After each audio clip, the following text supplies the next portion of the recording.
श्री स्वामी समर्थ महाराज हे अक्कलकोटचे महान योगी, सिद्धपुरुष आणि अद्वितीय चमत्कारिक संत म्हणून ओळखले जातात. त्यांचे चरित्र अनेक चमत्कारांनी भरलेले आहे. त्यांनी भक्तांच्या संकटांत धावून जाऊन त्यांना तारलेले असंख्य प्रसंग आहेत. त्यांच्यावर पूर्ण विश्वास ठेवणाऱ्या भक्तांना त्यांनी जीवनात प्रकाश दिला आहे. अशाच एका प्रसंगाची कथा अक्कलकोट परिसरात खूप प्रसिद्ध आहे. एकदा एक गरीब शेतकरी अक्कलकोटला श्री स्वामी समर्थांच्या दर्शनासाठी आला. त्याचे आयुष्य दारिद्र्य, अपयश आणि दुःखांनी भरलेले होते. शेती नासलेली, घरात अन्नाचा दाणाही नव्हता. पत्नी आजारी होती आणि मुलांना शिक्षण देता येत नव्हते. निराश होऊन शेवटचा उपाय म्हणून तो स्वामी समर्थांच्या चरणी गेला. स्वामी महाराज त्यांच्या समाधीस्थळी बसले होते. तो शेतकरी दिनवाणेपणाने त्यांच्या पुढे नतमस्तक झाला आणि अश्रूंनी भरलेल्या डोळ्यांनी म्हणाला, स्वामी, आता काहीच उरले नाही. शेवटचा आशा म्हणून तुमच्याकडे आलो आहे.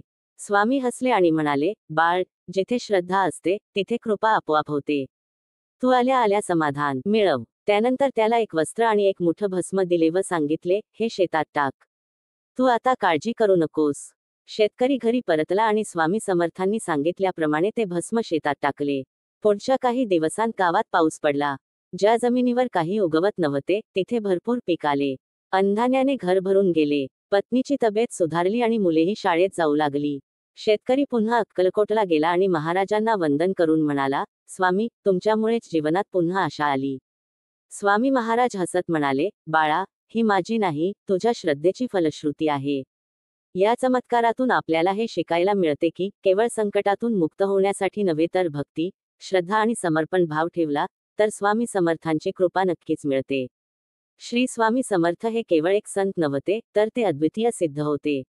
त्यांचा प्रत्येक चमत्कार हा भक्ती, विश्वास आणि परमेश्वराशी एकरूप होण्याचा संदेश देतो. आजही हजारो लोक स्वामींच्या कृपेमुळे अडचणींमधून मुक्त होतात. त्यांच्या नावाचा जप, त्यांच्या चरणी समर्पण आणि त्यांच्यावर असलेला दृढ विश्वास हेच जीवनात चमत्कार घडवतात. श्री स्वामी समर्थ महाराज की जय. अक्कलकोट स्वामी समर्थांचा विजय असो.